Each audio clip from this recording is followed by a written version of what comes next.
Hi ಗೆಳೆಯರೆ, Ananthu BK education YouTube ಚಾನಲ್ಗೆ ತಮಗೆಲ್ಲರಿಗೆ ಸ್ವಾಗತ. ಈ ದಿನ ಜನವರಿ 3ರ GK today current affairs MCQ ಪ್ರಶ್ನೆಗಳನ್ನು ಕನ್ನಡದಲ್ಲಿ ನಾವು ನೋಡಲಿದ್ದೇವೆ. ಬನ್ನಿ ಗೆಳೆಯರೆ, ಮೊದಲನೇ ಪ್ರಶ್ನೆಯನ್ನು ನೋಡೋಣ. According to the recent RBI report, what is the estimated GDP growth of India in 2024-25? ಇತ್ತೀಚಿನ RBI ವರದಿ ಪ್ರಕಾರ 2024-25ರಲ್ಲಿ ಭಾರತದ ಅಂದಾಜು GDP ಬೆಳವಣಿಗೆ ಎಷ್ಟು ಅಂತ ಕೇಳಿದಾರೆ. ಇದಕ್ಕೆ ಸರಿಯಾದಂತ ಉತ್ತರ ಆಪ್ಷನ್ ಸಿ 6.6% ಸರಿಯಾದಂತ ಉತ್ತರ. ಭಾರತದ GDP 2024-25ರಲ್ಲಿ 6.6ರಷ್ಟು ಬೆಳೆಯುವ ನಿರೀಕ್ಷೆ ಇದೆ. ಇದು ಆರ್ಥಿಕ ಶಕ್ತಿಯನ್ನ ತೋರಿಸುತ್ತದೆ. ಈ ಬೆಳವಣಿಗೆಯು ಹೆಚ್ಚಿದ ಗ್ರಾಮೀಣ ಖರ್ಚು, ಸರ್ಕಾರಿ ಹೂಡಿಕೆ ಮತ್ತು ಬಲವಾದ ಸೇವಾ ರಫ್ತುಗಳಿಂದ ಉತ್ತೇಜಿಸಲ್ಪಟ್ಟಿದೆ. RBI ಹಣಕಾಸು ಸ್ಥಿರತೆ ವರದಿಯು ಭಾರತದ ಹಣಕಾಸು ವ್ಯವಸ್ಥೆಯ ದೃಢತೆ ಮತ್ತು ಸ್ಥಿರತೆಯನ್ನು ದೃಢಪಡಿಸುತ್ತದೆ. ಹೌದಾ? ಇನ್ನು ಮುಂದಿನ ಪ್ರಶ್ನೆ.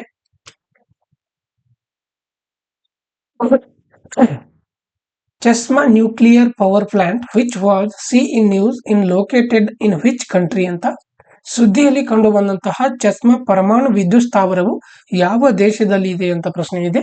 ಇದಕ್ಕೆ ಸರಿಯಾದಂತ ಉತ್ತರ ಆಪ್ಷನ್ ಎ ಪಾಕಿಸ್ತಾನ ಸರಿಯಾದಂತ ಉತ್ತರ. ಪಾಕಿಸ್ತಾನವು ತನ್ನ ಅತಿ ದೊಡ್ಡ ಪರಮಾಣು ವಿದ್ಯುತ್ ಸ್ಥಾವರವಾದ ಚೆಸ್ಮಾ ಪರಮಾಣು ವಿದ್ಯುತ್ ಸ್ಥಾವರ ಘಟಕ 5 C5 ಅನ್ನು 1200 ಮೆಗಾವ್ಯಾಟ್ ಸಾಮರ್ಥ್ಯದೊಂದಿಗೆ ನಿರ್ಮಿಸಿದೆ. ಪಾಕಿಸ್ತಾನ ಪರಮಾಣು ನಿಯಂತ್ರಕ ಪ್ರಾಧಿಕಾರ ಸುರಕ್ಷತೆ ಮತ್ತು ಭದ್ರತೆಯ ಮಾನದಂಡಗಳನ್ನು ಪೂರೈಸಿದ ನಂತರ ಸ್ಥಾವರವನ್ನು ಅನುಮೋದಿಸಿತು. USD 3.7 ಶತಕೋಟಿ ವೆಚ್ಚದ C5 ಚೀನಾದ ಹುವಾಲಾಂಗ್ ರಿಯಾಕ್ಟರ್ ಅನ್ನು ಬಳಸುತ್ತದೆ ಮತ್ತು ಪಾಕಿಸ್ತಾನದ 27% ಪರಮಾಣು ಶಕ್ತಿಯ ಪಾಲುಗೆ ಕೊಡುಗೆಯನ್ನು ನೀಡುತ್ತದೆ. ಇದರ ಸಾಮರ್ಥ್ಯ ಒಟ್ಟು 3530 ಮೆಗಾವ್ಯಾಟ್ ಆಗಿರುವಂತದ್ದಾಗಿರ್ತದೆ. ಹೌದಾ? ಮುಂದಿನ ಪ್ರಶ್ನೆ. Where was India's first glass bridge inaugurated? ಭಾರತದ ಮೊದಲ ಗಾಜಿನ ಸೇತುವೆಯನ್ನು ಎಲ್ಲಿ ಉದ್ಘಾಟಿಸಲಾಯಿತು ಅಂತ ಪ್ರಶ್ನೆ ಇದೆ. ಇದಕ್ಕೆ ಸರಿಯಾದಂತ ಉತ್ತರ ಆಪ್ಷನ್ ಸಿ ಕನ್ಯಾಕುಮಾರಿ. ತಮಿಳುನಾಡಿನ ಕನ್ಯಾಕುಮಾರಿ ಸರಿಯಾದಂತ ಉತ್ತರ. ತಮಿಳುನಾಡಿನ ಕನ್ಯಾಕುಮಾರಿಯಲ್ಲಿ ಭಾರತದ ಮೊದಲ ಗಾಜಿನ ಸೇತುವೆಯನ್ನ CM MK ಸ್ಟಾಲಿನ್ ಉದ್ಘಾಟಿಸಿದರು. ಸೇತುವೆಯು ವಿವೇಕಾನಂದ ರಾಕ್ ಸ್ಮಾರಕ ಮತ್ತು ತಿರುವಳ್ಳುವರ ಪ್ರತಿಮೆಯನ್ನು ಸಂಪರ್ಕಿಸುತ್ತದೆ. ಈ ಯೋಜನೆಯು ತಮಿಳುನಾಡು ಸರ್ಕಾರದ ರು 37 ಕೋಟಿ ಪ್ರವಾಸೋದ್ಯಮದ ಉಪಕ್ರಮದ ಒಂದು ಭಾಗವಾಗಿರುವಂತದ್ದು. ಹೌದಾ? ಹಾಗಾದ್ರೆ ಭಾರತದ ಮೊದಲ ಗಾಜಿನ ಸೇತುವೆಯನ್ನು ಎಲ್ಲಿ ಉದ್ಘಾಟಿಸಲಾಯಿತು? ತಮಿಳುನಾಡಿನ ಕನ್ಯಾಕುಮಾರಿಯಲ್ಲಿ. ಹೌದಾ? ಇನ್ನ ಮುಂದಿನ ಪ್ರಶ್ನೆ.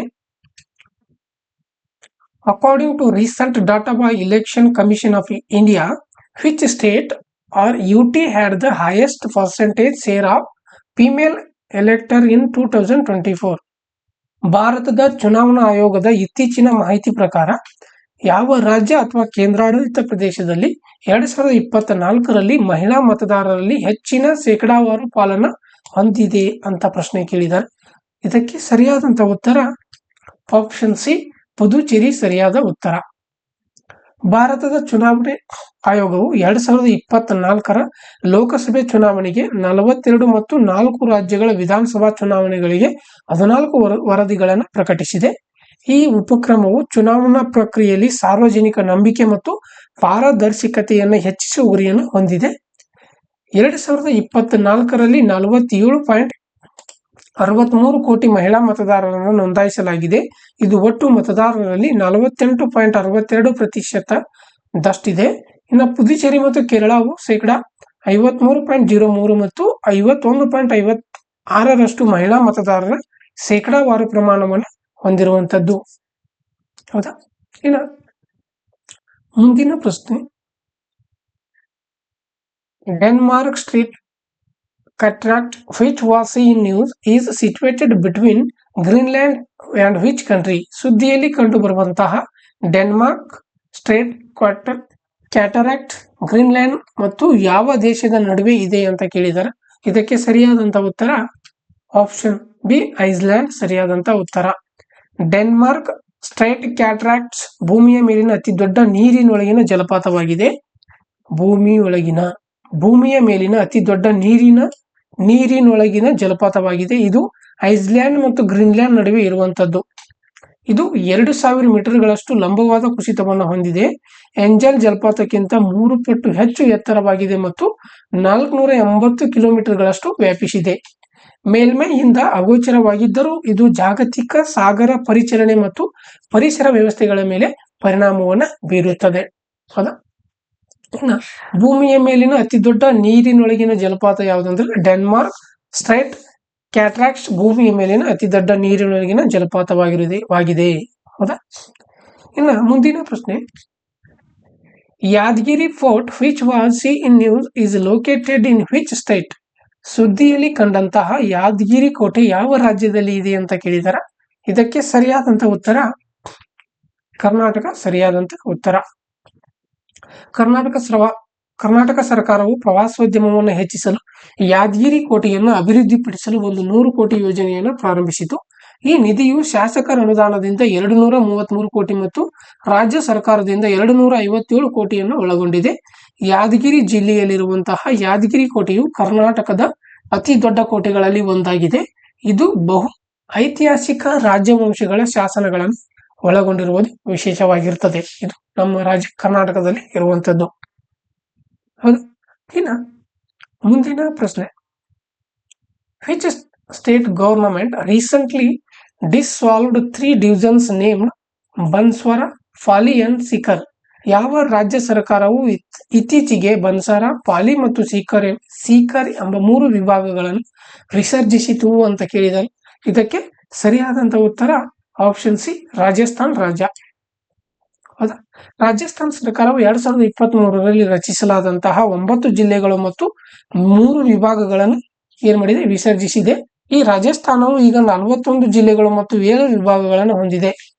ಪಾಲಿ, ಸೀಕರ್ ಮತ್ತು ಬನ್ಸಾರ್ ವಿಭಾಗಗಳನ್ನು ರದ್ದುಗೊಳಿಸಲಾಗಿದೆ. ಉನ್ನತ ಮಟ್ಟದ ಸಮಿತಿಯು ಹೊಸ ಜಿಲ್ಲೆಗಳು ಕಾರ್ಯಸಾಧ್ಯವಲ್ಲ ಎಂದು ಕಂಡುಹಿಡಿದಿದೆ. ಇದರ ಪರಿಶೀಲನೆಗಾಗಿ ಕ್ಯಾಬಿನೆಟ್ ಉಪಸಮಿತಿಯ ರಚನೆಗೆ ಕಾರಣವಾಗಿರುವಂತದ್ದು. ಹೌದಾ? ಇನ್ನು ಮುಂದಿನ ಪ್ರಶ್ನೆ, which state oven the senior national men's handball championship 2024 title? Senior ರಾಷ್ಟ್ರೀಯ ಪುರುಷರ ಹ್ಯಾಂಡ್ಬಾಲ್ ಚಾಂಪಿಯನ್ಶಿಪ್ 2024ರ ಪ್ರಶಸ್ತಿಯನ್ನು ಯಾವ ರಾಜ್ಯ ಗೆದ್ದಿದೆ ಅಂತ ಕೇಳಿದಾರೆ. ಇದಕ್ಕೆ ಸರಿಯಾದಂತ ಉತ್ತರ ಆಪ್ಷನ್ ಸಿ, ಕೇರಳ. ಸರಿಯಾದ ಉತ್ತರ. ಸೀನಿಯರ್ ರಾಷ್ಟ್ರೀಯ ಪುರುಷರ ಹ್ಯಾಂಡ್ಬಾಲ್ ಚಾಂಪಿಯನ್ಶಿಪ್ ಅನ್ನ ಕೇರಳವು ಚಂಡೀಗಢವನ್ನ 34 ಮತ್ತು 31 ಅಂತರಗಳಿಂದ ಸೋಲಿಸಿತು.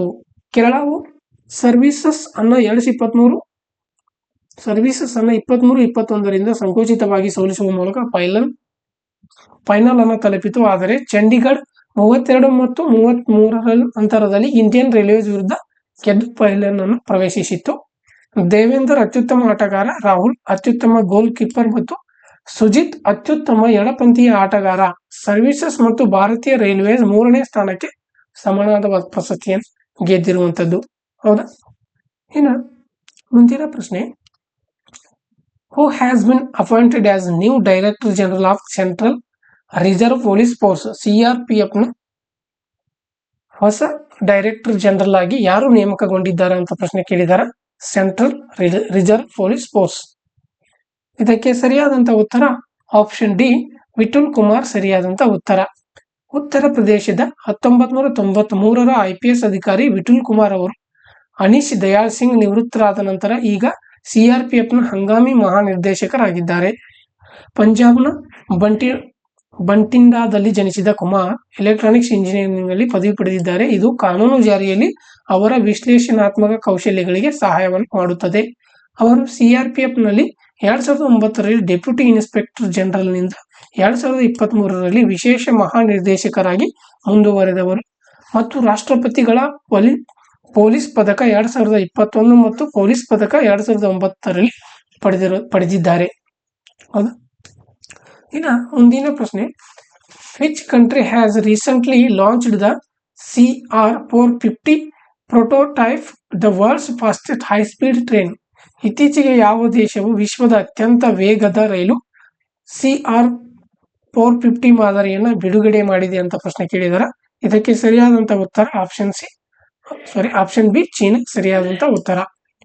ಚೀನಾವು 450 ಪ್ರಾರಂಭಿಸಿತು. ಇದು ಅತ್ಯಂತ ವೇಗದ ಹೈಸ್ಪೀಡ್ ರೈಲು ಪರೀಕ್ಷೆಗಳಲ್ಲಿ 450 km/h ಮತ್ತು ವಾಣಿಜ್ಯಿಕವಾಗಿ 400 km/h ತಲುಪುತ್ತದೆ. ಇದು CR400 ಫುಕ್ಸಿಂಗ್ನಲ್ಲಿ ಸುಧಾರಿಸುತ್ತದೆ. ವೇಗ, ಶಕ್ತಿ, ದಕ್ಷತೆ ಮತ್ತು ಪ್ರಯಾಣಿಕರ ಸೌಕರ್ಯಕ್ಕಾಗಿ ಸುಧಾರಿತ ತಂತ್ರಜ್ಞಾನವನ್ನು ಒಳಗೊಂಡಿದೆ. ರೈಲು ತನ್ನ ರೈಲು ಜಾಲವನ್ನು 2035 ವೇಳೆಗೆ 70,000 ಕಿಲೋಮೀಟರ್ಗೆ ವಿಸ್ತರಿಸುವ ಚೀನಾದ ಗುರಿಯನ್ನು ಬೆಂಬಲಿಸುವಂತದ್ದಾಗಿರ್ತದೆ. ಹೌದಾ? ಇನ್ನು ಇಂದಿನ ಕ್ಲಾಸ್ ಯಾರಿಗೆಲ್ಲ ಇಷ್ಟವಾಗಿದೆ ಲೈಕ್ ಮಾಡಿ, ಶೇರ್ ಮಾಡಿ ಮತ್ತು ಕಮೆಂಟ್ಸ್ ಮಾಡಿ. ನನ್ನ ಚಾನಲ್ಗೆ ನೀವೇನಾದರೂ ಹೊಸಬರಾಗಿದ್ರೆ ಸಬ್ಸ್ಕ್ರೈಬ್ ಮಾಡ್ಕೊಳ್ಳಿ ಅಂತ ಹೇಳ್ತಾ ಇಂದಿನ ಕ್ಲಾಸ್ ಮುಗಿಸ್ತಾ ಇದ್ದೀನಿ. Thank you.